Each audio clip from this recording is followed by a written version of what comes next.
એક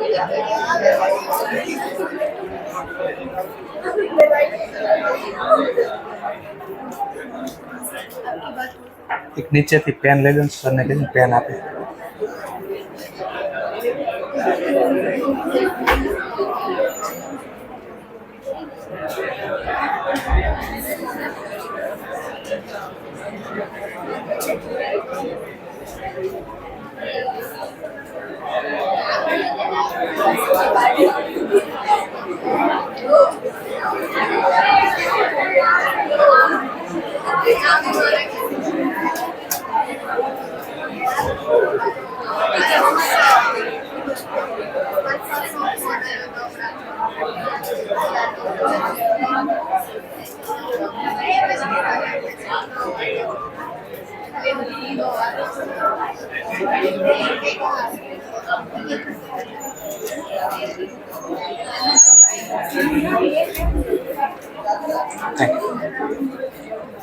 ચલો હવે આપણે નવું ચેપ્ટર સ્ટાર્ટ કરીએ.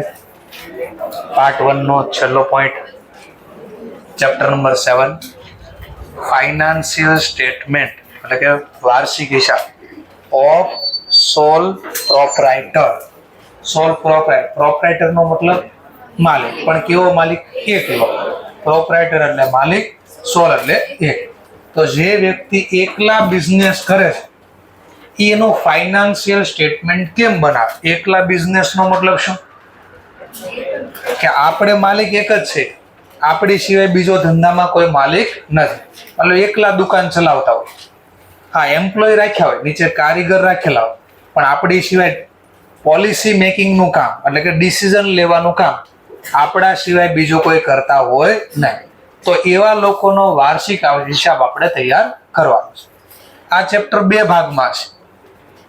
સોલ પ્રોપ્રાઇટર એકલો માલિક હોય, એ ટ્રેડરનોય બિઝનેસ કરી શકે. ટ્રેડર એટલે તૈયાર ખરીદે, તૈયાર વેચે. અથવા તો એકલો માલિક એવું પણ કામ કરી શકે, કાચી વસ્તુ ખરીદે, એને પ્રોસેસ કરે એટલે કે એની કદ, રૂપ, આકાર એમાં બદલાવ કરે, તૈયાર કરે ને પછી વેચે. તો એનો મતલબ સોલ પ્રોપ્રાઇટરના 2 રીતે વાર્ષિક હિસાબ બનાવવાનો. કે ટ્રેડર હોય તો શું બનાવે ફાઇનાન્શિયલ સ્ટેટમેન્ટમાં? Trading account, P&L account, balance. પણ જો ટ્રેડર નો હોય, કોણ હોય? મેન્યુફેક્ચર. તો આ 3 વસ્તુ તો તૈયાર કરશે, એક્સ્ટ્રા ઓર એક વસ્તુ તૈયાર કરશે. કયું? Manufacturing account. તો મેન્યુફેક્ચરર વાળા માટે વાર્ષિક હિસાબમાં 4 વસ્તુ હોય. કઈ કઈ? Manufacturing account, trading account, P&L account, balance. પણ જો આ સોલ પ્રોપ્રાઇટર ટ્રેડર માત્ર હોય તો ટ્રેડિંગ એકાઉન્ટ, P&L એકાઉન્ટ અને બેલેન્સ. સમજાણો આટલો ટોપિક પહેલા? સરસ. ચલો, તો ફોર્મેટ તો આપણને ખબર છે. નથી ખબર સર? હું તો પહેલી વાર ભણું છું. તો એના માટે ફોર્મેટ પણ બનાવી દો. તો ટ્રેડિંગ એકાઉન્ટ પહેલા આપણે ટ્રેડર જે કામ કરે છે એના વાર્ષિક હિસાબ. એનું નોર્મલ ફોર્મેટ આપણે આવું શીખ્યા છે. ઓપનિંગ સ્ટોક, પરચેઝ, પછી એના માઇનસ કઈ રિટર્ન હોય તો પરચેઝ રિટર્ન. ત્યાર પછી શીખ્યા છે આઉટર કોલમમાં સરવાળો હોય છે.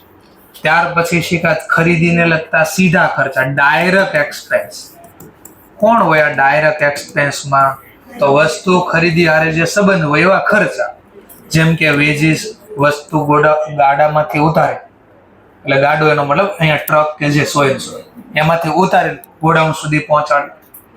પછી ફ્રેટના ટ્રકનો એનો ખર્ચો જે કઈ રેન્ટ લાગતું, ફ્રેટ લાગતું હોય. ત્યાર પછી કાર્ટેજનો કઈ ખર્ચો લાગતો હોય તો બરાબર. તો જનરલી આ નામ આવતા હોય, વેજીસ, ફ્રેટ ને કાર્ટેજ. ચલો, આની સિવાય બીજું શું લખતા અહીંયા? તો આ બાજુ બીજું કઈ ન લખતા. આ બાજુ લખતા પહેલા શું લખતા? Cell minus cell return. ચાલો, પછી જે ઇનર કોલમમાં સરવાળો કરશું, જે કઈ બાદબાકી થઈને આવ્યું એ આપણે આઉટર કોલમમાં અહીંયા લખી દઈશું. તો જનરલી આપણે આનું ફોર્મેટ બનાવીએ છીએ. અકાઉન્ટ છે તો આને સાઈડ આવે, ડેબિટ સાઈડ, ક્રેડિટ સાઈડ. ચલો, આનો આ ફોર્મેટ આપણે બનાવી દઈએ. ચલો તો આ બધાના ખર્ચા ઇનર કોલમમાં બધા લખ્યા હશે અને સીધા આઉટર કોલમમાં લખવા હોય તો એ વાંધો નથી. ચલો ત્યાર પછી અહીંયા એક લખતા ક્લોઝિંગ સ્ટોક, આ તો લખતા છે. આની સિવાય પણ એક માહિતી લખતા ધંધામાંથી અન્ય રીતે સ્ટોક ગયો તો goods other than sale, other than sale, વસ્તુ વેચા સિવાય અન્ય રીતે ધંધામાંથી જાય અહીંયા લખવાનું. સર અન્ય રીતે જાય એટલે શું?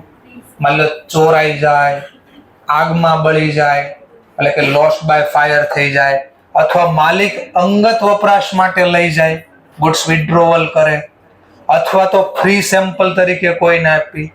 વેચાણ સિવાય કોઈ પણ રીતે ધંધામાંથી જે વસ્તુ જાય અહીંયા લખશું એક. ઓકે ચલો પછી આ સરવાળો બાદ બાકી કરવા. પછી જે બાજુ ઘટે એ જોવા.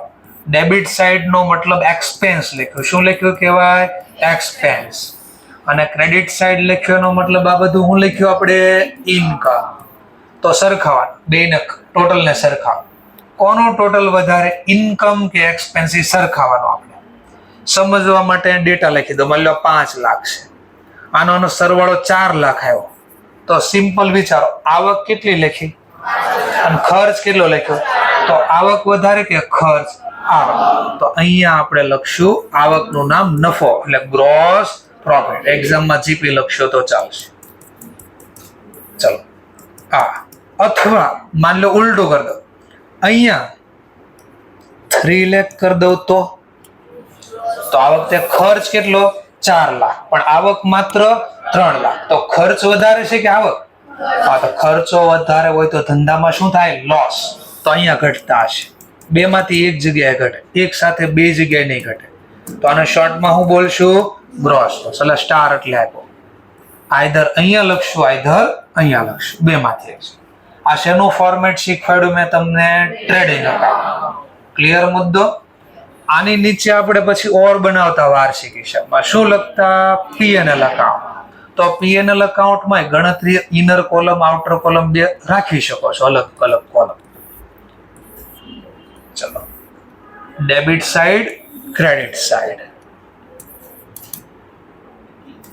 ચલો આ ડિટેલ લખવા માટે એટલે ઇનર કોલમ ને ડિટેલ બોલાય, આઉટર કોલમ માટે અમાઉન્ટ. એટલે નેટ જે બેલેન્સ આવે સરવાળો બાદ બાકી કર્યા ત્યાર પછી ડિટેલ અમાઉન્ટ.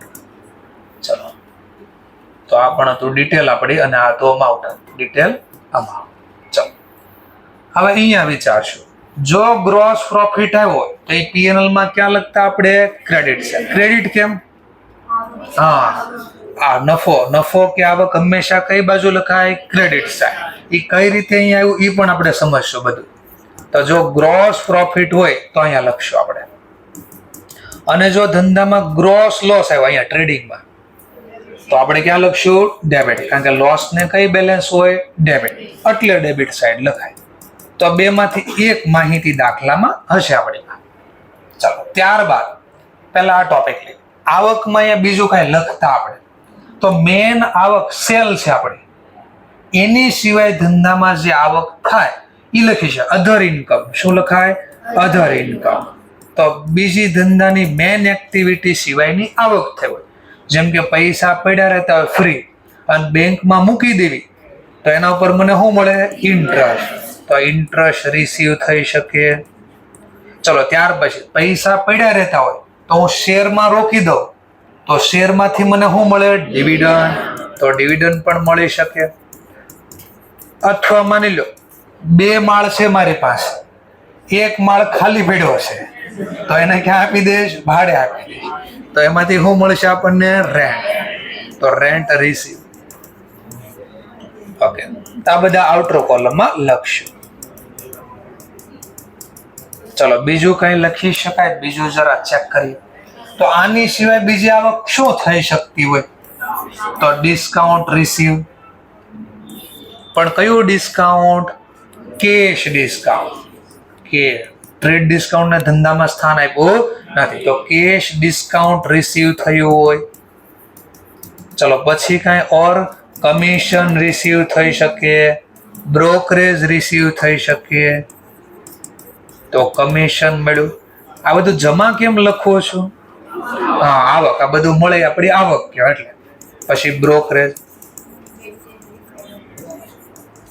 પછી બેડ ડેટ રિકવર હોઈ શકે આપણી પાસે, બેડ ડેટ રિકવર. ચાલો, આટલું લખતા મેન. આની સિવાય બીજું શું હોઈ શકે? તો એક આવો, આપણે પ્રોપર્ટી વેચેલું, મશીન વેચ્યું તો યાદ હોય તો ચેપ્ટર નંબર 5 ડેપ્રિસિએશન. તો એસેટ વેચવાથી, શું કહું છું? એસેટ વેચવાથી કાંઈ પ્રોફિટ થાય. Profit on asset sold. ચલો, આવી. તો જનરલી આટલા નામ મેક્સિમમ આવી શકે છે, તો એ પણ જોઈ લીધું. ચલો, ત્યાર પછી અહીંયા તમે ખર્ચા લખતા. 4 ટાઇટલ હતા ખર્ચના તમારા પાસે. ક્યાંક યાદ આવતું હોય તો 4 ટાઇટલ કયા કયા હતા વિચારી જો. તો તમને એવું આપ્યું હતું ઓફિસ વહીવટના ખર્ચા, કઈ યાદ આવ્યું હોય તો નાણાકીય ખર્ચા, વેચાણ વિતરણને લગતા ખર્ચા, અન્ય ખર્ચા, આવું લિસ્ટ આપ્યું. લિસ્ટ યાદ રહે તો ટાઇટલ આપવાનું, ના નો યાદ રહે તો બધું મિક્સ તમે લખી શકો. ચલો વિચારો, ઓફિસમાં શું ખર્ચા થતા હોય? એટલે ઓફિસ વહીવટના ખર્ચા. તો એક તો મેનેજરને આપણે શું આપી? સેલરી આપી. પછી આપણે માની લો મકાન ઘરનું ન હોય તો ઓફિસ આપણે ભાડે લીધી તો ઓફિસનું શું લાગે? રેન્ટ. અને આ તો લાગશે લાઇટ બિલ. ધંધામાં તો લાગે જ. તો જનરલી સેલરી લાગે, રેન્ટ લાગે, લાઇટ બિલ લાગે. તો આ જનરલી ખર્ચો લાગતો ઓફિસ. બીજો કઈ લાગે ખર્ચો? ઓફિસને લગતો ખર્ચો. હા, જેમ કે ઓફિસમાં આપણે ઓડિટનો ખર્ચો એ લાગે, ઓડિટ ફીસ નો લાગે, ટેક્સ લાગે, તો આ બધું લાગશે. આને આપણે આટલું નામ યાદ રાખ્યું. ઓર બીજું કયું ખર્ચો લાગે? માની લો ઓફિસનો રિપેર કરવાનો ખર્ચો લાગે, ઓફિસ રિપેર એક્સપેન્સ. રિપેરિંગ કરે તો એનો ખર્ચો લાગે. ઓફિસનો પછી ઇન્સ્યોરન્સ લીધો તો ઓફિસનો ઇન્સ્યોરન્સ લાગે. ત્યાર પછી ઓફિસમાં બીજું શું થાય વિચારવાનું આપણે. રિપેર કર્યો, ઇન્સ્યોરન્સ. ઓફિસમાં વહીવટ કરવા સ્ટેશનરીનો ખર્ચો લાગે તો ઓફિસમાં બધા સ્ટેશનરીનો ખર્ચો લાગ્યો, એ લખી શકાય. ક્લિયર થઈ ગયો? પેલા આટલા પોઈન્ટ. તો ઓફિસ કોને કહેવાય? ખર્ચા એ સમજાવવા નામ લખવા આવડે કે બધા ઓફિસમાં આવા ખર્ચા થઈ શકે. ચલો પછી ધ્યાન આપતા, સેલિંગ એન્ડ ડિસ્ટ્રીબ્યુટ કરવાના ખર્ચા, એટલે વસ્તુ વેચવી એની હારે ખર્ચા લાગે એવું કોઈ નામ યાદ આવે છે? જો આ સેલરી હતી ને ઓફિસમાં જે મેનેજર હતો ને એની સેલરી હતી. તો માની લો જે વ્યક્તિને આપણે વસ્તુ વેચવા માટે રાખ્યો હોય એને શું કહેવાય? આપણે સેલ્સમેન કહી શકાય, કે વસ્તુ વેચી શકે એવી સર્વિસ આપે. તો સેલ્સમેનને સેલરી આપી શકાય. તો એ આની હારે લખો તો અલગ લખો તો એટલે સમજવા માટે અલગ લખો છો. આ સેલરી કોની છે? સેલ્સમેનને લગતી છે. ચલો પછી બીજું સેલ્સમેનને કઈ આપી? હા, એક્સ્ટ્રા વેચી દે તો આપણે એને શું આપી? કમિશન આપી. ચલો પછી ક્યાંક બેડ ડેટ પાડી દે, વસ્તુ ઉધાર વેચી હોય તો બેડ ડેટ પડે. તો જનરલી આપણે આવા નામ આવતા હોય છે. ચલો ત્યાર પછી તો 2 ટાઇટલ થઈ ગયા. ત્રીજું ટાઇટલ નાણાકીય ખર્ચા. એટલે હું નાણાકીય ખર્ચા એટલે કોઈની પાસેથી વ્યાજે રૂપિયા લેવી અને બદલામાં જે ખર્ચો લાગે તે. ચલો એક અહીંયા ઓર લખી દે, ભાઈ ધંધો કર્યો તો આપણે એને ડિસ્કાઉન્ટ આપવી પણ ખરા, કોઈને રોકડ ડિસ્કાઉન્ટ. તો વસ્તુ વેચવી ત્યારે કેશ ડિસ્કાઉન્ટ અલાવ કરે, અહીંયા કેશ ડિસ્કાઉન્ટ મળતું હતું. ચલો ધ્યાન આફ્ટર જરા ચેક કરો તો બેંકમાંથી લોન લીધી તો લોન ઉપર શું લાગે? ઇન્ટરેસ્ટ. તો ઇન્ટરેસ્ટ ઓન લોન. તો જનરલી આ હોય. ત્યાર પછી બીજા કયા ખર્ચા હોય? અન્ય ખર્ચા. વિચારો, અન્ય ખર્ચા. તો આની સિવાય બીજું શું લાગે ધંધામાં? તો યાદ કરો, એસેટ વેચી હતી ને આપણે, તો એ વાપરી હશે એને પહેલા, તો એના ઉપર શું લાગ્યું હશે? ડેપ્રિસિએશન લાગ્યો હોય. ચલો પછી કઈ બીજો ખર્ચો લાગે કઈ વિચારો. તો જેમ પ્રોપર્ટી વેચી નફો થયો તો લોસ પણ થઈ શકે ને, તો લોસ ઓન એસેટ સોલ્ડ. તો લિસ્ટ સમજીએ છીએ આપણે. ચલો એમ ધ્યાનથી જોજો. અહીંયા આ વસ્તુ ધંધામાંથી ગઈ ને અન્ય રીતે, જેમ કે સમજવા માટે આગમાં સ્ટોક બળી ગયો તો સ્ટોક તો ઘટી ગયો, પણ મને બદલામાં કઈ મળ્યું તો નુકસાન થયું ને, મને નુકસાન ખાતે ઉધાર. તો એને કહેવાય એબનોર્મલ લોસ. કેવો લોસ કહેવાય? Abnormal loss. એ એસેટ નો હોઈ શકે એબનોર્મલ લોસ, અને ગુડ્સ નો પણ હોઈ શકે. એબનોર્મલ લોસ ગુડ્સ નો પણ હોઈ શકે, એસેટ. જેમ કે આ એસેટ વેચવાથી લોસ કહેવાય. ઘણીવાર આગમાં એસેટ બળી જાય તો એ વેચી કહેવાય? ના, તો એને એબનોર્મલ લોસ કહેવાય. કેવો લોસ કહેવાય? Abnormal loss. અને એબનોર્મલ ઇન્કમ પણ બોલી શકાય. ચલો, તો જનરલી આવા નામ આપણી પાસે આવી શકે. ઓકે, ચલો પછી અહીંયા ઘટશે, સરવાળા બાદબાકી કરશે. પછી આમાં ઉમેરવું હોય તો ઉમેરી શકશું લિસ્ટ, પણ અત્યારે પહેલા નોર્મલ પહેલા આટલું, પછી લિસ્ટ ઉમેરી દો. ચલો માની લો આ બાજુનું ટોટલ આવ્યું 50,000 અને આ બાજુનું ટોટલ સમજવા માટે આવ્યું 80,000. તો વિચારો, આ બાજુ ખર્ચા હોય, આ બાજુ આવક હોય, તો આવક કેટલી છે અને ખર્ચો કેટલો છે? તો પ્રોફિટ થાય કે લોસ થાય? પ્રોફિટ. તો અહીંયા નેટ પ્રોફિટ બોલાય. શું બોલાય? નેટ. અને નેટ પ્રોફિટ કોનો હોય? માલિકનો. અને માલિકને કયા નામથી ઓળખવી છે? તો આ કેપિટલ અકાઉન્ટમાં ટ્રાન્સફર કરવાનું. આ પ્રોફિટ ક્યાં લઈ જઈશું આપણે? Capital account. ઉલટું પણ હોઈ શકે. આમ હોત તો ખર્ચો 1.5 લાખ, આવક માત્ર 80,000 છે, તો નેટ લોસ થયો ને, આ ચોખ્ખું નુકસાન. તો નેટ લોસ પ્રોફિટ માલિકનો, તો લોસ કોનો? બેંકનો, ગામનો નહીં, માલિકનો જ હોય. તો પ્રોફિટ હોય કે લોસ હોય, આ ખાતું ટ્રાન્સફર કરી દેવાનું. ક્યાં ટ્રાન્સફર કરી દેવાનું? Capital account. તો લોસ ખાતાને ટ્રાન્સફર કરી દેવાનું, કેપિટલ અકાઉન્ટમાં ટ્રાન્સફર કરી દેવાનું.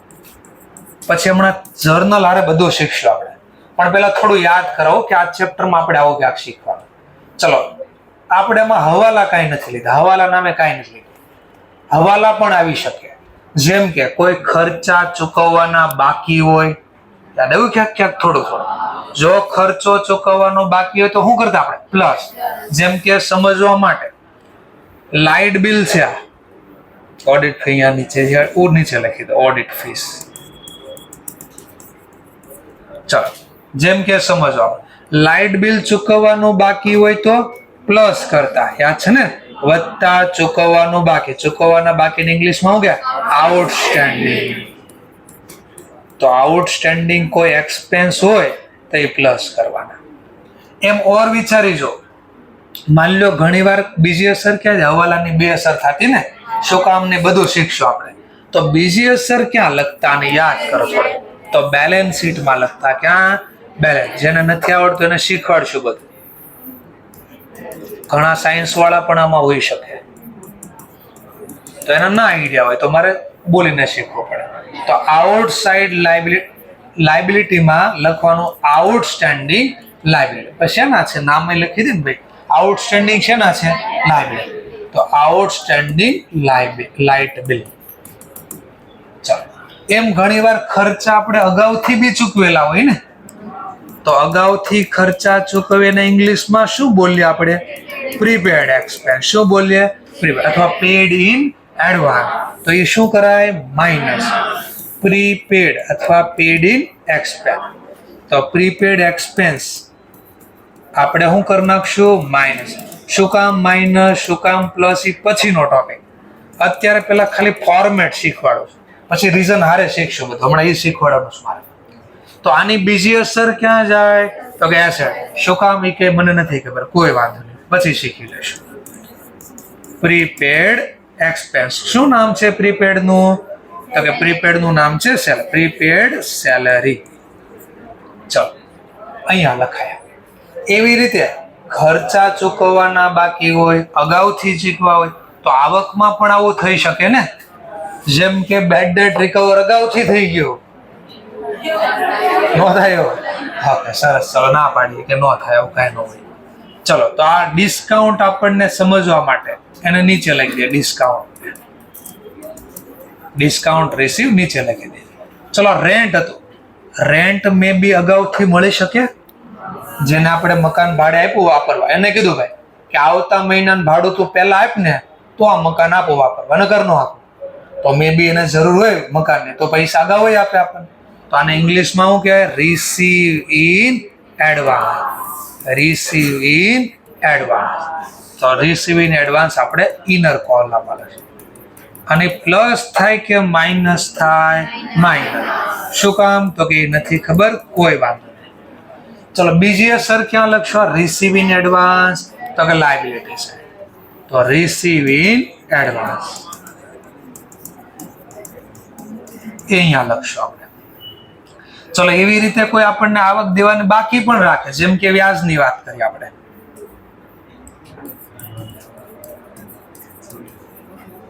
ચલો વ્યાજની વાત કરીએ. ઇન્ટરેસ્ટ રિસીવ, આટલું તો રિસીવ થઈ ગયું. તો ચલો ઇન્ટરેસ્ટ, માન લો 12 મહિનાનું વ્યાજ લેવાનું હતું, આપણે જેને ભાડે વ્યાજે આપ્યા અથવા તો બેંકમાં એફડી મૂકી, પણ બેંકે આપણને 10 મહિનાનું જ વ્યાજ આપ્યું, તો કેટલું મળવાનું બાકી છે? મળવાનું બાકી હોય ને શું કહેવાય? પ્લસ. ઇંગ્લિશમાં શું કહેશું? અને રિસીવેબલ. શું બોલશું? રિસીવેબલ. Interest receivable. તો મળવાનું બાકી વ્યાજ તમે શું કરતા? પ્લસ લખતા ને, અચું બચું અગાઉથી ચૂકવેલ એ બધું લખતા. ચાલો તો બીજી અસર ક્યાં આપશું આપણે? બીજી અસર એસેટ સાઇડ, રિસીવેબલ. શેના રિસીવેબલ છે? તો એનું નામ લખો, રિસીવેબલ ઇન્ટરેસ્ટ. ચાલો તો હવાલા તમારા 4 આવી શકે. કોઈ ખર્ચા ચૂકવવાના બાકી હોય અથવા કોઈ ખર્ચા અગાઉથી છે. એની બીજી અસર ક્યાં જાય? ટેમ્પરરી સમજાવ્યું આમ રફલી, હમણાં જર્નલારે શીખશો, અહીંયા કેમ આવ્યું ને બધું. એવી રીતે કોઈ આવક પણ હોઈ શકે, મળવાની બાકી પણ હોઈ શકે, અગાઉથી મળેલી પણ હોઈ શકે. તો એ ક્યાં લખાય પણ થોડું સમજાવ. ચલો હવે આ બાજુ શું લખાય? તો એસેટમાં 2 ટાઇટલ આવતા મેન. એક ખબર હોય તો કાયમી મિલકત, ડેપ્રિસિએશનમાં શીખવાડ્યું હતું. કાયમી મિલકતને ઇંગ્લિશમાં કહેવાય ફિક્સ એસેટ. કેવી એસેટ કહેવાય? Fix asset. ઘણીવાર આ ફિક્સ એસેટને બીજા નામથી પણ બોલવામાં આવે, PPE, property plant equipment. Property plant equipment એટલે હું? પ્રોપર્ટી એટલે જમીન, પ્લાન્ટ એટલે એના ઉપર જે બિલ્ડિંગ તૈયાર કર્યું, અને ધંધો કરતા તો પ્લાન્ટની અંદર શું હોય?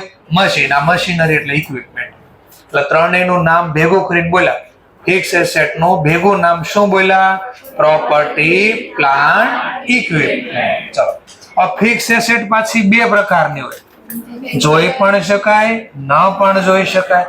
જોઈ શકાય એવી મિલકતને શું બોલાય? Tangible asset. એક એક્ઝામ્પલ આપો ટેન્જીબલ એસેટ નો. તો કે માન લો મશીન ટેન્જીબલ, પ્લાન્ટ પણ બોલી શકો, લેન્ડ પણ બોલી શકો છો, બરાબર? જે દ્રશ્ય હોય ફિક્સ હોય. ચલો પ્રીપેડ ને નીચે લઈ લે થોડી વાર. પ્રીપેડ સેલેરી થોડી વાર નીચે લઈ. Interest receivable. ચલો પછી યાદ કરો એસેટ ઉપર શું ગણાય? તો જો આમાં ડેપ્રિસિએશન ગણવાનો બાકી હોય તો માઇનસ કરવાનું, અને ઓલરેડી ગણાઈ ગયું તો અલગથી માઇનસ કરવાની જરૂર નથી. ચલો તો દ્રશ્ય મિલકત ઉપર વેલ્યુ ઘટાડવા માટે કયો શબ્દ વાપરીએ છીએ? ડેપ્રિસિએશન. ના આઉટર કોલમમાં સરવાળો થશે. લિસ્ટ ખાલી બોલી દે. ફિક્સ એસેટ જે દ્રશ્ય છે, મશીન હોય, પ્લાન્ટ હોય, બિલ્ડિંગ હોય, ફર્નિચર હોય, કાર હોય, લાઈવ સ્ટોક હોય, આ બધા નામ બોલ્યા આપણે. અદ્રશ્ય મિલકતનું એક નામ બોલી દઈએ, ઇન્ટેન્જિબલ એસેટ, જેનું એક નામ તો બધાને ખબર જ હોય, ગુડવિલ, પાઘડી. ચલો ગુડવિલ ની સિવાય કઈ હોઈ શકે? ટ્રેડમાર્ક છે, કોપીરાઇટ છે, આવું છે ને, ફ્રેન્ચાઇઝી બિઝનેસ વર્ક કરતા હોય તો એ બી છે. ચલો હવે ધ્યાનથી સાંભળશે.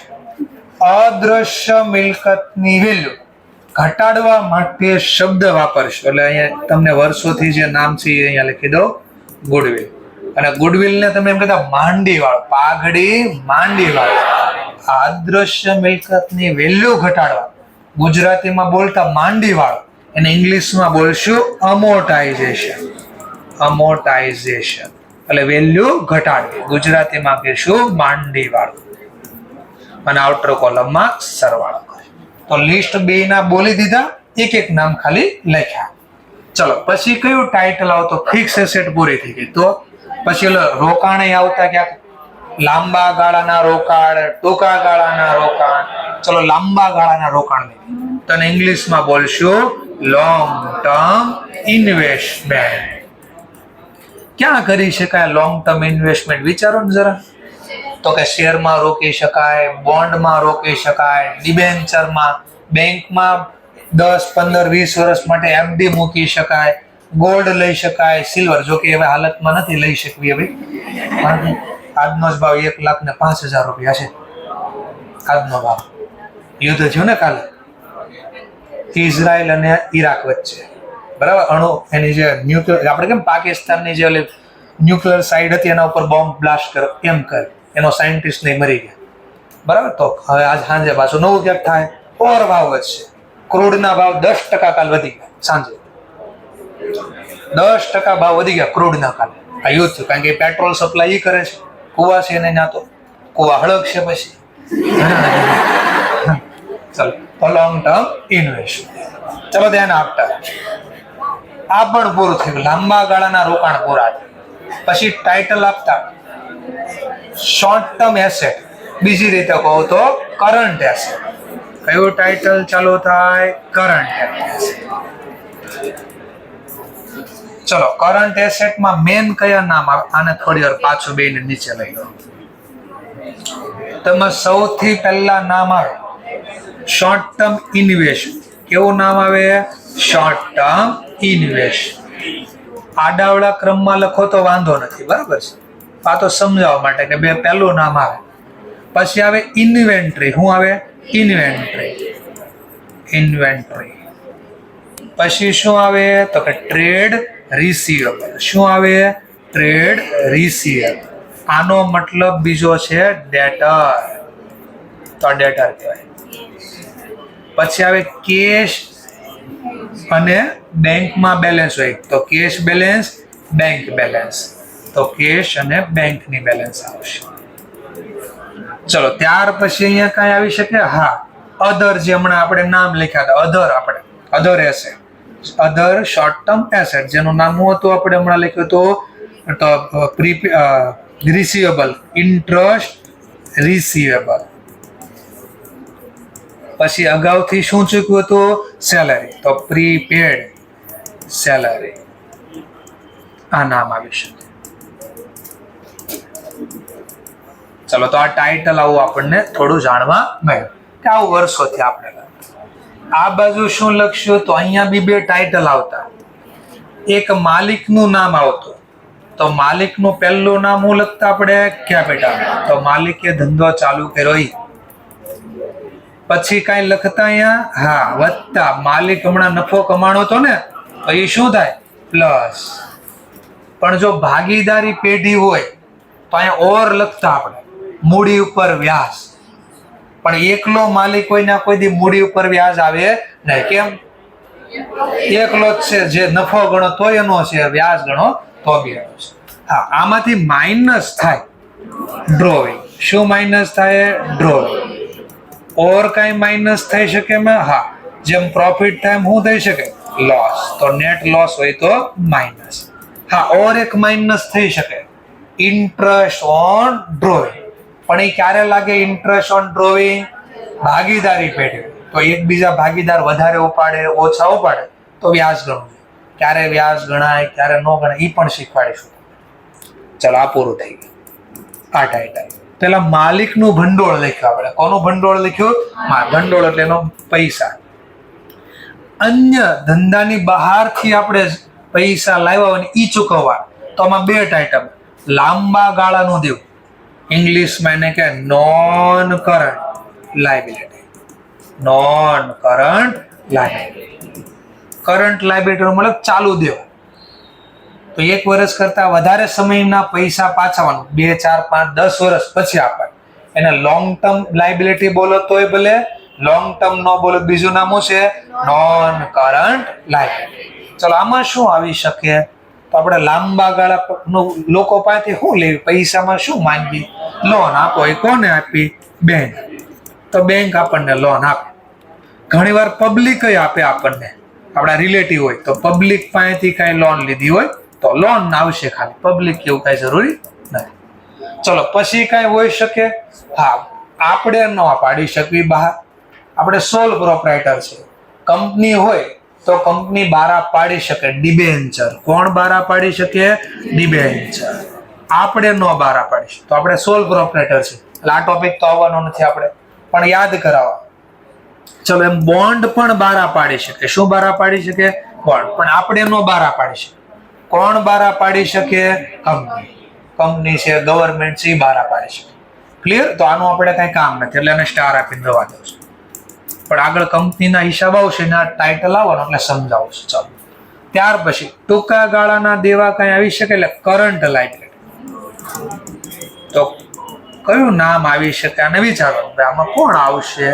તો કે આપણે જેમ લાંબા ગાળાના દેવા ટૂંકા ગાળાના દેવા, તો બેંકમાંથી બીઓડી લઈ આવી, બેંક ઓવરડ્રાફ્ટ. સીસીબી લઈ આવી, કેશ ક્રેડિટ.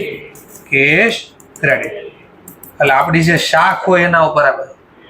તમારી પાસે ક્રેડિટ કાર્ડ, કોઈને સાંભળ્યું ક્રેડિટ કાર્ડ? તો ક્રેડિટ કાર્ડમાં શું હોય? આપણા ખાતામાં પૈસા ન હોય ને તોય આપણને પૈસા ઉપાડવા દે, પૈસા ન હોય તોય ઉપાડવા દે. એ બધાને ન આપે. જેની માર્કેટમાં શું હોય? ક્રેડિટ શાખ હોય. રોજ મેસેજ આવે તમારે 1.5 લાખની ક્રેડિટ કાર્ડ મંજૂર કરવામાં આવી, લઈ જાઓ. મફત આપો છે કે હા? મેં કહ્યું તોય નથી લેવું. બરાબર છે. કારણ કે આ વસ્તુ એવી છે ક્યારે તમને ટેવ પડાવે. આ લોકોનું બધાનું કામ શું છે? ટેવ પડાવે. આ લોકો તમને અત્યારે બાટલીમાં ઉતારવા માંગે છે. એકવાર તમે જેની લત લાગી ગઈ, અત્યારનો જમાનો આવો છે, પૈસા કમાવા માટેનો સ્ત્રોત.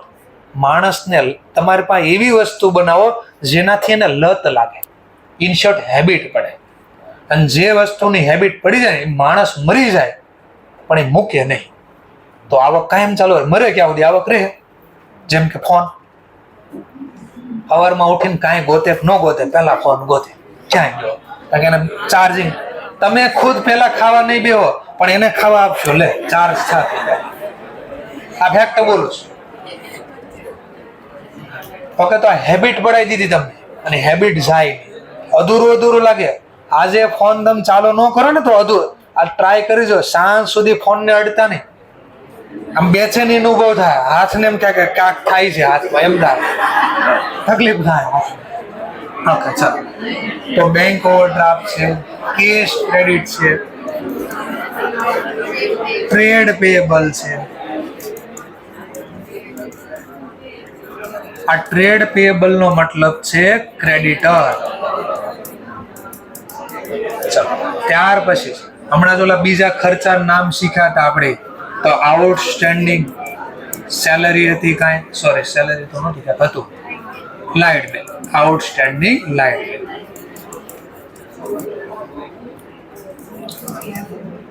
ચલો પછી અગાઉથી મળેલી ક્યાંક આવક હતી, શેની હતી? Rent. Receive in advance. Rent receive in advance. ચલો પછી એક નામ આવી શકે પ્રોવિઝન. શું આવી શકે નામ? પ્રોવિઝન. આ રેર કેસમાં આવશે. શું છે એ બધું જોશે. ચલો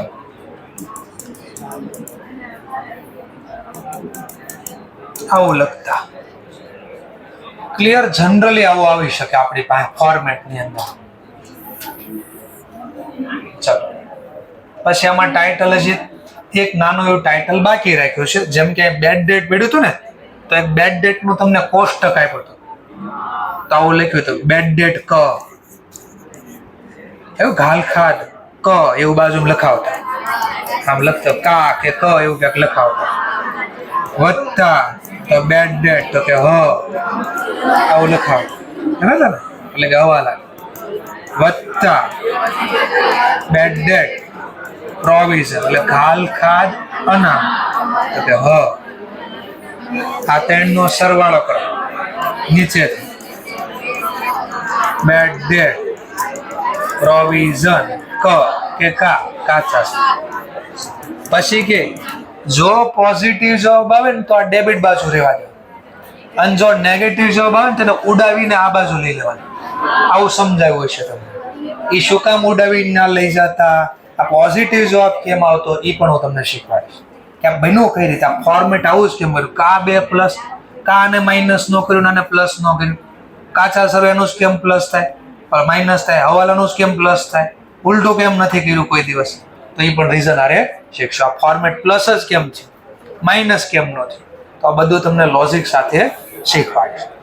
તો આવા ક્યાંક વાર્ષિક હિસાબ આપણે શીખવાના છે. થોડું ક્લિયર થયું? ચલો હવે 1 થી 6 ચેપ્ટરમાં જે ટોપિક શીખ્યા એ આમાં કવર પણ કરીએ. એટલે જે સ્પેર પાર્ટ બનાવ્યા હતા આપણે 1 થી 6 ચેપ્ટર એટલે સ્પેર પાર્ટ બન્યા હતા આપણે. હવે આ ચેપ્ટરમાં સ્પેર પાર્ટ ગાડી બને છે ટૂંકમાં, ગાડી તૈયાર થાય છે આપણે. ચલો તો આનો યુઝ કરશો આ સ્પેર પાર્ટનો. ચલો તો સ્પેર પાર્ટ યુઝ કરવાનું ચાલુ કર્યું. પહેલા સૌથી પહેલા થોડી થિયરી લઈ લઈએ. એક્ઝામમાં પૂછી શકાય એવી થિયરી છે જે આપણે તૈયાર કર્યું. ટ્રેડિંગ એકાઉન્ટ, આ તો હજી બાકી છે શીખવાનું, એને થોડી વાર રહે. ટ્રેડિંગ એકાઉન્ટ, P&L એકાઉન્ટ અને મેન્યુફેક્ચર, આ જે 3 અકાઉન્ટ તૈયાર થાય ને એને ઇંગ્લિશમાં કહેવાય પરફોર્મન્સ સ્ટેટમેન્ટ. શું બોલાય ને? Performance statement. કેમ આવું નામ પડ્યું? ચલો હમણાં કદાચ તમને આઈડિયા હોય તો IPL માં કોણ જીત્યું? એમાં સારામાં સારું કોણે કામ કર્યું હતું? એ મેચમાં સૌથી વધારે રન કોણે કર્યા? ચલો કોઈ વિરાટ કોહલી. બોલરે કોણે સારું કામ કર્યું? તો એનો મતલબ તમે શેના આધારે નક્કી કર્યું આ સારો છે કે આ ખરાબ છે? સાંભળજો, નીચે તમને ઓલી પટ્ટી લખેલી આપી જ ન હોત, આખા મેચમાં પટ્ટી આવે જ નહીં. આખું મેચ તો ખાલી 3 બોલી પટ્ટી નો આવે ને તો આપણે ગાંગા થઈ જાય. ત્યાં સ્કોર ક્યાંય ગયો, કોણ શું કરે છે? સારું ખરાબ કોને કહેવાય? પરફોર્મન્સ નું મતલબ કાર્ય. તો ધંધામાં સારું કાર્ય કોને કહેવાય? જે કંપની નફો કરે ને એને સારું કામ કર્યું, અને જે કંપની ખોટ કરે એને કેવું કામ કર્યું કે ખરાબ. પણ એ ખબર જ ક્યારે પડે? બનાવીશ તો ને, બનાવ્યું જ નહીં તો કેમ ખબર પડે? જેમ કે તમારું પરફોર્મન્સ કેવું છે તો તમારો સ્કોર અમે જોશું કે કયા સબ્જેક્ટમાં કેટલો કેવો સ્કોર આવ્યો, એના આધારે ડિસિઝન લેશું કે તમારું પરફોર્મન્સ, તમારું કાર્ય કેવું છે. આ પરફોર્મન્સનો મતલબ જેવો બિઝનેસ છે ત્યાં એ પ્રમાણે ગોતવાનું. જેમ કે ધંધાની અંદર નફો નુકસાન ગોતવાનું. તમે ભણો છો એમાં નફો નુકસાન ન ગોતવાનું. તો તમે કાર્ય કેવું કર્યું શેના આધારે ગોતવાનું હોય? તો તમારી એક્ટિવિટી અહીંયા શેની છે? ટેસ્ટ. પરીક્ષાના આધારે કેટલા માર્ક્સ આવ્યા એના આધારે ડિસિઝન થાય તમે કેવું કામ કરો છો. એમ ક્રિકેટ હોય તો ક્રિકેટમાં સારું કામ ખરાબ કામ શેના આધારે કરશો? કોણ જીતું કોણ હાર્યું. જીતું એમાં કોનો ભાગ કેવો હશે? તો એમાં બેટ્સમેનના બધા સ્કોર જોશો, એમાં નક્કી થાય કે ભાઈ આણે સારું પરફોર્મન્સ કર્યું. બોલરનું કામ જોશો, એમાં નક્કી થાય આણે સારું કામ કર્યું. અને એના આધારે ડિસિઝન લે કે આવતા વર્ષે IPLમાં ભાઈને રાખવા કે ન રાખવા. પરફોર્મન્સ જોયું ત્યારે. એમ તમારે ગવર્મેન્ટ ICA જોશે, આમાંથી કેટલાય સારું કામ કર્યું અને આગળના વર્ષે આપણે લેવા છે, કેટલાય ખરાબ કામ કર્યું તને રાખવા છે.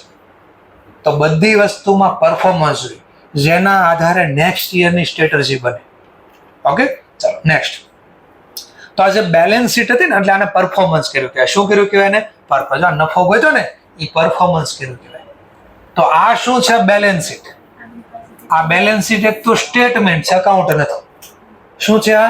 સ્ટેટમેન્ટ. અકાઉન્ટ હોય ને અને સાઈડ હોય, ડેબિટ સાઈડ, ક્રેડિટ સાઈડ, આવું હોય. આને કોઈ દી આપણે ડેબિટ ક્રેડિટ બોલે નહીં, કોઈ દી ન બોલાય. કેમ? કારણ કે આ સાઈડ નથી. આને આ અકાઉન્ટ થોડી છે. Balance sheet statement. શું બોલે છે? બેલેન્સ શીટ એ સ્ટેટમેન્ટ બોલ્યા છે, અને સ્ટેટમેન્ટ કોઈ દી અકાઉન્ટ ન કહેવાય. પહેલી વાત ક્લિયર થઈ ગઈ. તો આ બતાડે હું? તો આ પોઝિશન બતાડે. શું બતાડે? પોઝિશન. પોઝિશન એટલે હું? સ્થિતિ, પરિસ્થિતિ દેખાડે. શું દેખાડે? પરિસ્થિતિ. પરિસ્થિતિ બે રીતે માપી શકાય. એક આ માનસિક પરિસ્થિતિ, કે ગાંડો છે કે ડાયો છે શું છે. ધંધાની અંદર માણસની આ સ્થિતિ નથી માપવા. ધંધાની અંદર શું માપવું હોય? પૈસા.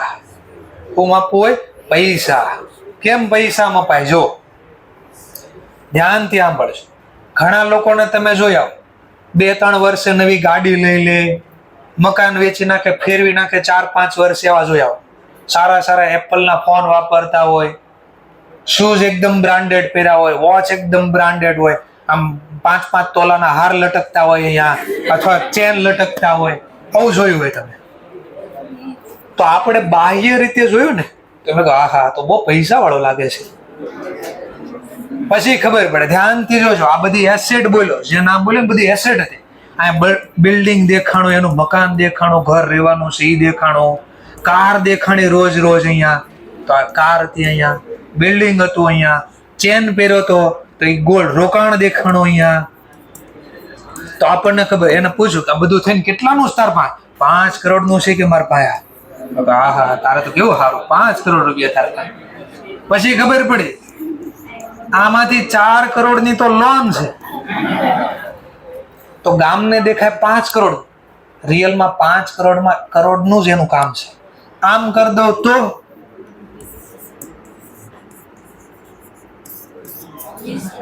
20 લાખ જ એના છે, બાકીના તો ગામના પૈસા આંટા મારે છે. આ બહુ ખરાબ કહેવાય, ડેન્જર કહેવાય. શું કામ? આ મફત આવ્યું હશે ને, આના ઉપર ક્યાંક લાગતું હોય. 6 મહિના આમ તેમ થાય ને ધંધો, તો વ્યાજ તો દેવું જ પડે. અને વ્યાજને ઘોડાય નો આવે. વ્યાજને પાલતુ પ્રાણીમાં સૌથી ફાસ્ટ કોણ? ચિત્તો પાલતુ પ્રાણીમાં નો આવે. બરાબર? આ ચિત્તો ક્યાં લો? કહું છું પાલતુ, એટલે મારે ચોખવટ કરવી પડે. પ્રાણીમાં પાલતુ પ્રાણી કે ચિત્તો ક્યાં ભાડ્યો? તે ચિત્તો પાળેલો હોય બજાર તો અહીંયા કોના ઘરે જોયો તે? ઠીક છે, તું દુબઈ રહેશું, આઈની મેં વાત કરી. ચાલો ધ્યાન આપતા. આને એટલું ફાસ્ટ ભાગે. આને છે ને લાઈક સિંહની સવારી કરી કહેવાય. શેની સવારી? સિંહની ઉપર આપણે બેઠા હોય ને, આપણે સામે કોઈ ન આવે. કેમ? સિંહ ખાઈ જાય ને. પણ જો આપણે નીચે પડી ગયા, સિંહના પીઠ ઉપરથી પડી ગયા, તો સિંહ પહેલા આપણને ખાઈ જાય. બરાબર છે? તો આ સિંહની સવારી કહેવાય. જ્યારે તેજી હોય ને, તેજી, તો તમને અઢળક પૈસા આપે. અઢળક પૈસા આપ્યા. તેજીના સમયમાં જેટલું આ વધારે ને એટલું આ હારું. મંદીના સમયમાં જેટલું આ ઓછું ને એટલું હારું. કોવિડમાં જેને એન્જોય કર્યો હતો ને, એ બધા કોણ હતા? જેની ઉપર લોન નથી બોલતી. તો સર અમે તો એન્જોય કર્યું. તો તમારા નામે થોડી લોન હતી, તમારા પપ્પાને પૂછજો, એને ખબર હશે એ એન્જોય કરતા હતા કે નહોતા કરતા. એ દાંત કાઢતો હોય, દેખાય તમને દાંત કાઢે, અંદરથી એને ખબર હોય શું હાલે છે. ખાવાના પૈસા ઘટતા હતા, એ તો કેમ અરેન્જ કર્યું એને ખબર હોય બધી. એટલે જેને પાસે આ લોન નહોતી બોલતી ને કોવિડના સમય, એને બહુ જલસા કર્યા. ટેન્શન છે નું કાંઈ, કોઈને ક્યાં દેવાના છે. ખાવાનું તો આપણે સિસ્ટમ છે સુરતની અંદર, 12 મહિનાનું આપણે કરિયાણું ભેગું જ કરી લઈએ છીએ. તો 3 મહિના 6 મહિના કોવિડ હોય તોય ટેન્શન નહોતું. આ એક તકલીફ હતી, આપણી જીભ ચટપટી હતી, એને નવું ખાવાનું મન થાય, એ ન મળતું. બરાબર? એ ન મળતું, એટલે હોટલનું ન મળતું, ઘરે બધું બનાવવું પડતું. એટલે તો શીખી ગયા બધું ઘરે બનાવતા. તો ઠીક છે, આ ફાઇનાન્શિયલ પોઝિશન દેખાડે. જો આ ધ્યાનથી જો, આ બેલેન્સિંગ ફિગર આવ્યું 5 કરોડ ને આ બાજુ 4.8 કરોડ, બે બાજુ સરખા કરવા ઘટા કેટલા? આ 0.20 કરોડ, એટલે કે 20 લાખ. આ માલિકનું રોકાણ કે તો કે આમાં તારું કેટલું? કે મારા તો 20 લાખ જ છે. તો આને તમારે હમણાં એજ થાય, અમુક એજ થયા પછી સૌથી પહેલા તમારા પપ્પા, ખાસ કરીને ગર્લ્સ બાજુથી, સૌથી પહેલા સામેવાળાનો પાત્ર એક પૂછશે, તમે લોકો કેવા? એટલે કે કહેવાયનો મતલબ સિમ્પલ, શું કરો છો એમ પૂછશે પહેલા. પછી બીજું પૂછશે શું છે તમારી પાસે. એટલે એટલે હંમેશા શું આપશે ખબર? સામેવાળા સ્માર્ટ, એને પૂછ્યું તમારી પાસે શું છે, એટલે આ આપશે. આ નહીં આપે. તો હંમેશા આ બાજુ ખાસ શું દેખાડે એ ન જો, બેકગ્રાઉન્ડમાં હું છે જો. એટલે પહેલું આ પૂછવાનું મકાન છે કે હા, લોન કેટલી છે બોલો, મકાન ઉપર લોન બોલો. અને જે કહે ને અમારા પાસે મકાન છે પણ એમાં દસ્તાવેજ નથી, ત્યાં સૌથી પહેલા થાય. કેમ? લોન શેના ઉપર મળે? દસ્તાવેજ. તો દસ્તાવેજ વગરનું મકાન એટલે ફાઇલ વાળું મકાન, એમાં કોઈ દિવસ લોન ન મળે. એનો મતલબ તમારે કાંઈ ગેમ કરવી છે તો ગેમ ન થાય. આ બધી ગેમ આવે ખેલવાની, બરાબર? કેશું ક્યારેક નિરાતે વાતું કરશો ગેમ. ફાઉન્ડેશન પૂરું થાય પછી મારી પાસે ટાઈમ હશે ત્યારે બધી કઈ રીતે આ છેતરવાના ધંધા હોય ને એ પણ શીખવાડે બધા. અને આપણે કઈ રીતે હવે રાખવું બંને બાસ, બરાબર છે? બંને બાસ. હમણાં નવો કિસ્સો આવે છે ને, સોનમ ક્યાંક નામ આવે સાંભળ્યું હોય તો મર્ડર કરી નાખે કોઈના, તો આપણે એ ધ્યાન રાખવું પડશે આ બાજુ કે આપણું કાંઈ તકલીફ ન પડી જાય, બરાબર? અને આ બાજુ ધ્યાન રાખવું પડશે કે આ રીતે આપણને કોઈ છેતરી ન જાય ખાલી ખાલી.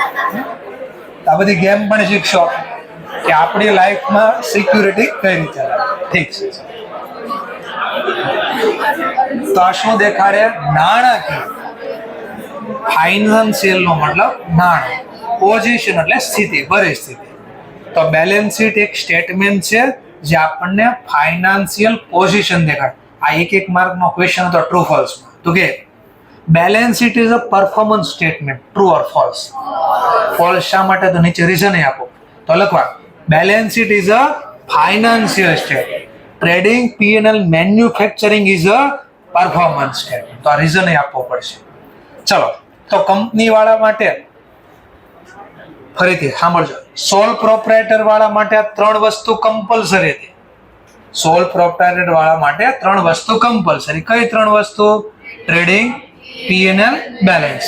અને મેન્યુફેક્ચરર વાળા હોય સોલ પ્રોપ્રાઇટર જ, પણ ટ્રેડર ની બદલે મેન્યુફેક્ચર વાળા, તો આના ઉપર એક ઓર અકાઉન્ટ તૈયાર કરશે જેનું નામ હશે મેન્યુફેક્ચરિંગ.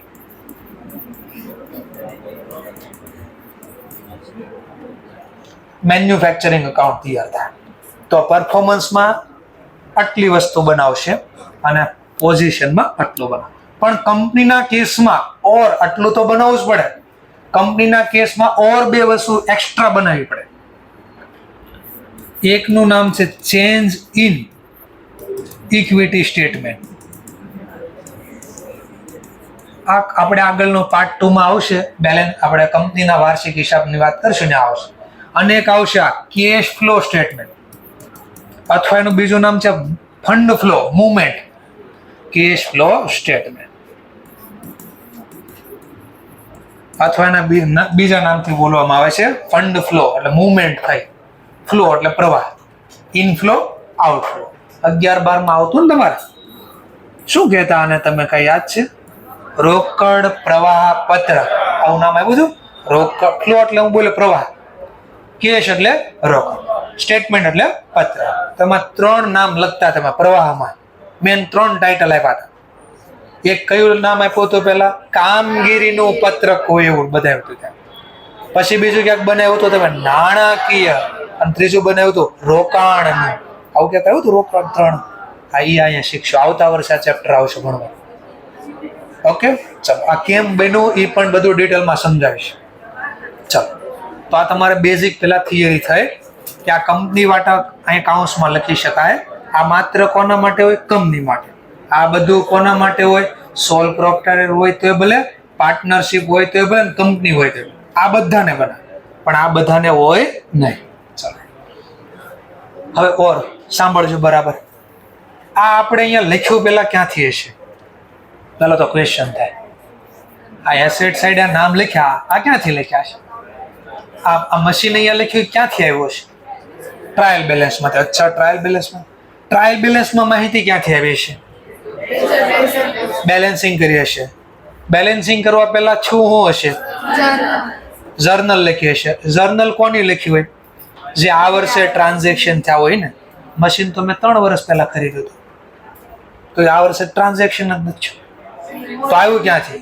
તો મેં તમને પહેલા સબસિડરી બુકમાં હું લખીશ, ઓલા ભાઈને યાદ કરાવીશ. હવે કોણ હતા એ ભાઈ? જનરલ જર્નલ, અથવા બીજું નામ જર્નલ પ્રોપર. અને લિસ્ટમાં નામ હતું, પહેલું નામ હતું ઓપનિંગ એન્ટ્રી. તો હવે જે પોઈન્ટ બાકી હતો ત્યારે થોડું શીખવાડ, પાછો શીખવાડ. જેમ કે આ 2 માર્ક્સમાં દાખલો આવ્યો તમારા પાસે. આની ઓપનિંગ એન્ટ્રી પાડીને દેખાડો. શું લખી દો આની? Opening entry. સિમ્પલ. ઓપનિંગ નો મતલબ શું થાય? શરૂઆત. તો કોઈનો પેલા અંત પણ છું હશે ને? તો પ્રીવિયસ યરની, ગયા વર્ષની પ્રીવિયસ યરના આપણે જે બેલેન્સ શીટ બનાવી હતી એનો આધાર લઈને નેક્સ્ટ યરમાં વર્ષની શરૂઆતમાં જે એન્ટ્રી પાડવી એને કેવી એન્ટ્રી કહેવાય? Opening entry. તો ઓપનિંગ એન્ટ્રી માટે કોનો આધાર લેશું? પ્રીવિયસ યરની બેલેન્સ શીટ.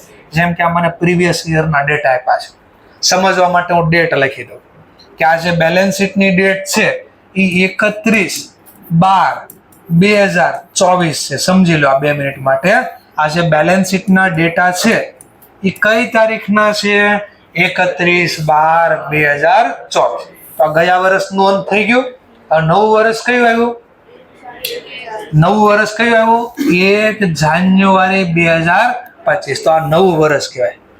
તો નવા વર્ષની શરૂઆતમાં, બિગનિંગ ઓફ ધ યર, સૌથી પહેલા જર્નલ બુકમાં, કઈ બુકમાં? જર્નલ બુકમાં સૌથી પહેલી એન્ટ્રી પડે. અને આ એન્ટ્રી સૌથી પહેલા કોણ પાડે? આ એન્ટ્રી જર્નલ પ્રોપર વાળા ભાઈ પાડે એન્ટ્રી. આનો format debit, credit, particular, ledger folio અને ડેટ આપણે શીખ્યા હતા. તો સૌથી પહેલી તારીખ લખે અહીંયા 1 જાન 2025, જે રહી નથી. હવે નેક્સ્ટ પોઈન્ટ. હવે આ ઘણું બધું થઈ ગયું છે. ચાલો, તો 1 જાન્યુઆરી 2025 વર્ષની શરૂઆત. First of all asset side જેટલા બી નેમ લખેલા છે એ બધા અહીંયા છાપવાના. ચાલો, પહેલું નામ હું લખ્યું છે? Cash account. તો અહીંયા લખીશ કેશ એકાઉન્ટ. રૂપીસમાં લખ્યા છે 2000, તો 2000. ધેન આફ્ટર નામ લખ્યું છે બેંક એકાઉન્ટ, તો લખીશ બેંક એકાઉન્ટ. રૂપીસ પ્રમાણે 8000. ધેન આફ્ટર નામ આપ્યું છે ડેટર એકાઉન્ટ, તો લખીશ ડેટર એકાઉન્ટ 30,000. ધેન આફ્ટર મને પાસે ક્લોઝ, ગયા વર્ષનો આખરનો સ્ટોક, આ વર્ષનો ઓપનિંગ. ખાલી ઓપનિંગ સ્ટોક લખો તોય ભલે, ખાલી સ્ટોક કે સ્ટોકનું બીજું નામ ઇન્વેન્ટરી. સ્ટોક લખો તોય વાંધો નહીં, ઇન્વેન્ટરી લખો તોય વાંધો નહીં. રૂપિયા પ્રમાણે 35,000. ચલો, પછી આપ્યું છે મશીન, તો લખી દો મશીન એકાઉન્ટ. રૂપીસ પ્રમાણે 5,000. ચલો, પછી આપ્યું છે લેન્ડ. ચલો, રૂપિયા પ્રમાણે વાત કરું તો 20,000. ચલો, ડેબિટ સાઈડ બધા નામ લખાઈ ગયા. હવે લાયબિલિટી સાઈડ ના નામ, ડેબિટ નો મતલબ એસેટ સાઈડ. હવે લાયબિલિટી સાઈડ જે નામ આપ્યા છે હું લખીશ. તો 2 કેપિટલ એકાઉન્ટ 80,000. પછી નામ આપ્યું છે મિસ્ટર બજાજ. તો એનો મતલબ આ બજાજ આઈધર ક્રેડિટર હશે અથવા એની પાસેથી લોન લઈ આવ્યો છે, બેમાંથી એક હશે. 20,000. બધું લખાઈ ગયું. અહીંયા બાબત જે લખ્યું પડે narration. Bing opening entry, beginning of the year અથવા સ્ટાર્ટિંગ ઓફ ધ યર, આવું બાબત છે. ચલો, હવે જેની જર્નલ લખાય એનું શું થાય યાદ કરાવો મને. જર્નલ આપણું અકાઉન્ટિંગનું પહેલું સ્ટેજ. જર્નલ પૂરી થાય પછી શું થાય? Ledger post. તો હું આ લેઝર બુક ઓપન કરું છું. જો ગયા વર્ષના ચોપડા પૂરા. ચલો, કેટલા લોકો હજી અહીંયા 12માનો ચોપડો અકાઉન્ટનો યુઝ કરે છે? કરો છો? કોઈ નહીં. ગયું વર્ષ ગયું. નવા વર્ષે નવા ચોપડા આવે. તો એમાં ગયા વર્ષના ચોપડા પૂરા થઈ ગયા, તો નવા વર્ષના ચોપડામાં લેઝર બુક, નવી લેઝર બુક લીધી અને નવી લેઝર બુકમાં નવું ખાતું ખોલે છે. પહેલું નામ હું લખ્યું છે? કેશ. તો અહીંયા લખીશ કેશ એકાઉન્ટ. શું લખ્યું છે? Cash account. ડેબિટ. તો હું લખીશ ડેબિટ. રૂપિયા કેટલા લખ્યા છે? તો કે 2,000. લખીશ 2,000. બોલો સામેનું નામ. લેઝર પોસ્ટિંગમાં સામેનું નામ લખાય ને, લખો સામેનું નામ. ચાલો, ટુ કેપિટલ ને ટુ મશીન લખું અથવા ટુ બજાજ લખું નામ? કેમ નહીં? તો કે આ વર્ષે આની હારે કોઈ ડીલ જ નથી થઈ. તો આ પૈસા આવ્યા ક્યાંથી? તો લોકોને ખબર પડ્યા પૈસા ક્યાંથી આવ્યા. એટલે ખાલી લેઝર બુકમાં આપણે શીખે પોસ્ટિંગમાં સામેનું નામ લખે. આ એક એવો કિસ્સો છે જ્યાં અપવાદ છે કે જ્યાં લેઝર પોસ્ટિંગ વખતે સામેનું નામ નથી લખતા, બીકોઝ એ આ વર્ષની ઘટના જ નથી. તો આ શબ્દ લખશું to balance brought down. Brought down ન લખવું હોય તો બ્રોડ ફોરવર્ડ. યાદ આવ્યું ક્યાંક? આ શા માટે આ લખતા ને એનું રીઝન આપ્યું મેં કે 11-12 માં તમને લખતા બાકી આગળ લાવ્યા એ સીધી લખાઈ દેતા. એમ સીધી કોઈ દી ન લખાય, પેલા પ્રોસેસ થાય પછી આ લખાય. પણ તમને આ પ્રોસેસ બાયપાસ કરાવી દેતા કારણ કે આ બનાવવાનું ન આવતું એટલા માટે. Okay, next point. એક આ લખીને એવું આ જરા કેપિટલ ખાતું એક ઓપન કરી દો, એક ખાતા બનાવી દો એટલે આઈડિયા આવે. ચલો, કેપિટલ અકાઉન્ટમાં કઈ બાજુ? Credit side. તો લખ્યું એટલે ક્રેડિટ સાઇડ. રૂપીસ પ્રમાણે વાત કરું તો 80,000. ચલો, લેઝર પોસ્ટિંગમાં બોલો કોનું નામ લખું સામે? ને આમ જો આ લખું સામે નામ. શું માલિકે આ બધું લાવીને ધંધો ચાલુ કર્યો છે? નહીં. તો આ તો જૂની બેલેન્સ છે. લોકોને ખબર પડે ભાઈ આ તો જૂની બેલેન્સ છે, આ તો નવા વર્ષે હું આગળ લાવું છું, આવી લોકોને ખબર પડે. એટલે કયો વર્ડ યુઝ થાય?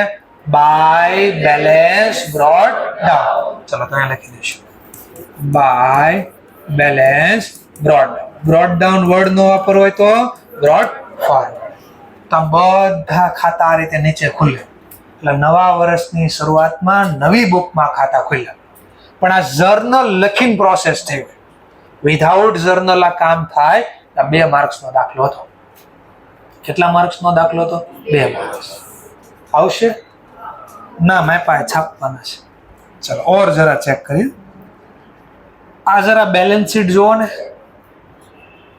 કાંઈ નવું દેખાય તો મને કહેજો.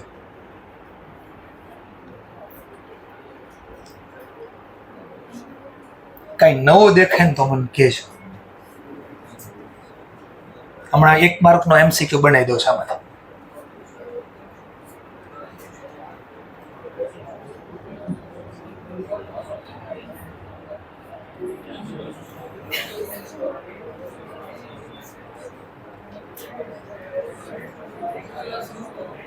ચલો, ક્લોઝિંગ ની બદલે તો આપણે ઓપનિંગ પણ બોલી શકીએ. ગયા વર્ષનો ક્લોઝિંગ, આ વર્ષનો ઓપનિંગ. ચલો હજી કઈ જુઓ, હજી કઈ જુઓ.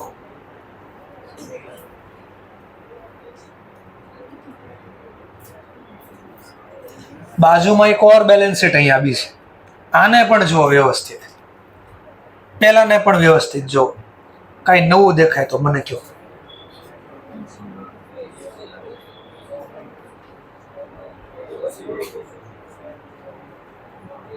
બધામાં મશીન ને એવું લખ્યું, એસેટ ના નામ લખ્યા છે કે નહીં? મશીન બિલ્ડિંગ આમાંય લખ્યું છે, ન્યાય કેસ છે, નાયા કેસ છે, મતલબ એસેટ ના નામ ને બધું લખ્યું છે. પેલી બાજુ લાયબિલિટી ના નામ તો મેં લખ્યું છે, એક નામ.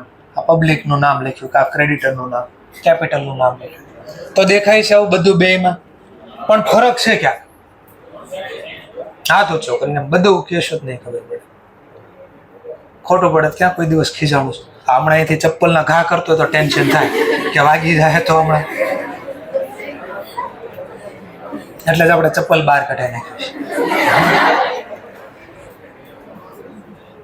ચાલો વિચારો, હાથ ઊંચો કરીને જવાબ આપી શકે છે.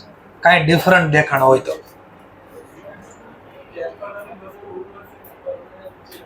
હા, ફરક દેખાણ.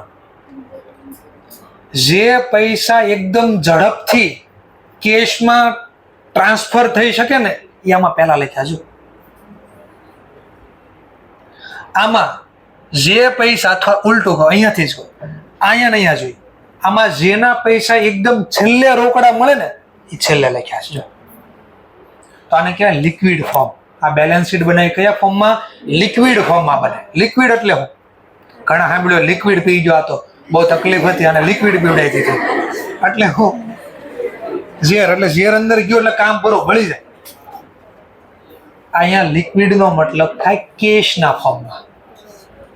તો જે રોકડા છે અથવા ઝડપથી રોકડા મળી શકે એ વસ્તુ પહેલા લખી. જો રોકડા હાથમાં જોઈએ કે નહીં, પણ બેંકમાં પૈસા હાથમાં ને લેવા જવા પડે અથવા પ્રોસેસ કરવી પડે. ઓકે, ડેટર જો ડેટર ને વસ્તુ તો વેચી નાખી પણ પૈસા હજી આવ્યા નથી. પછી હું લખ્યું સ્ટોક ઇન્વેન્ટરી પહેલા વેચશો, એમાંથી ડેટર બનશે, ડેટરમાંથી રોકડા આવશે. તો નીચે ગયા તો રોજ આ વસ્તુ વેચાય, આ રોજ વેચો છો, આ ક્યારે, અને આ તો છેલ્લે બધું આખું ધંધો બંધ કરવી ત્યારે જમીન વેચવી. તો આમ લખો. આને કયા ફોર્મમાં લખ્યું કહેવાય? Liquid form. અને ઉલટું લખત, પહેલા લેન્ડ લખત, અહીંયા મેં પહેલા લેન્ડ લખ્યું પણ ઘસારો લખો તો એટલે નો બોલે. લેન્ડ, મશીન આમ લખતો જાઓ નીચે. તો એનો મતલબ પરમેનન્સ ફોર્મ લખ્યું કહેવાય. કેવું ફોર્મ? પરમેનન્સ ફોર્મ નો મતલબ, પરમેનન્ટ નો મતલબ કાયમ. જે મિલકત ધંધામાં પહેલા કાયમ ટકવાની, છેલ્લે સુધી ટકવાની, એને હું પહેલા લખું. એટલે પહેલા લેન્ડ લખું, પછી machine, inventory, closing stock, debtor, bank, cash. આમ લખત ને તો એને કયા ફોર્મમાં લખ્યું કહેવાય? પરમેનન્સ અથવા પરમેનન્ટ ફોર્મ. હમણાં તમારા મટીરિયલમાં હશે, ઇન્સ્ટિટ્યૂટની બુકમાં, એમાં પણ ટીક કરાવી દઈશ તમને. થોડો આઈડિયા આવ્યો તમને? તો બેલેન્સ શીટ બે ફોર્મમાં બને. એસેટને બે ફોર્મમાં લખી શકાય. કયા ફોર્મમાં લખી શકાય? લિક્વિડ ફોર્મમાં લખી શકાય, પરમેનન્ટ. લિક્વિડ ફોર્મમાં પહેલા કોણ લખાય? કેશ, બેંક, એમ લખાય, એટલે રોકડા પહેલા લખાય. તો પરમેનન્સ ફોર્મમાં પહેલા શું લખાય? કે જે મિલકત કાયમ ટકવાની પહેલા લખાય, અને જેના રોકડા ઓલરેડી હાથ પર છે એકદમ છેલ્લે લખાય. ક્લિયર મુદ્દો? તો આ એક માર્ક્સનો MCQ પણ તમને શીખવાડે. ઓકે, આપણા મટીરિયલ કોઈ લાવે? ક્લાસની બુક લાવ્યું છે અકાઉન્ટની કોઈ? હોય તો એમાં તમને પેજ નંબર બોલી દો. ક્લાસની બુક, ઇન્સ્ટિટ્યૂટની ક્લાસની બુક અકાઉન્ટની કોઈ છે? નહીં. ચલો, એમાંથી ભણાવતો નથી એટલે નથી લાવતા, કોઈ વાંધો નહીં.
ચેપ્ટર 7 આવડી જશે એટલે પાર્ટ 2 માં 80% આનો જ આધાર લેવાનો છે આપણે.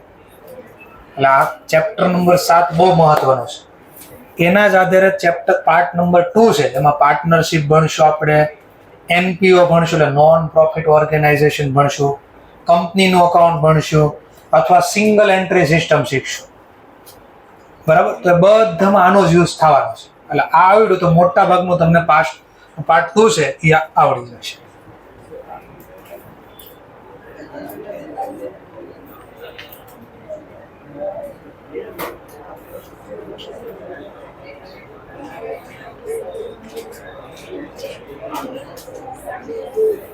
ચલો, બુક્સમાંથી તમને થોડો પોઈન્ટ બતાડી દઉં કે આપણે બુક્સમાં તમને એન્ટ્રી આપેલી છે. ઇન્સ્ટિટ્યૂટની બુક લાવ્યા તો એમાં પણ બતાડી દઉં. ચલો, ઇન્સ્ટિટ્યૂટની બુકમાં પહેલા બતાવી દઉં કે આ પોઈન્ટ કઈ જગ્યાએ છે.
જોઈ લીધું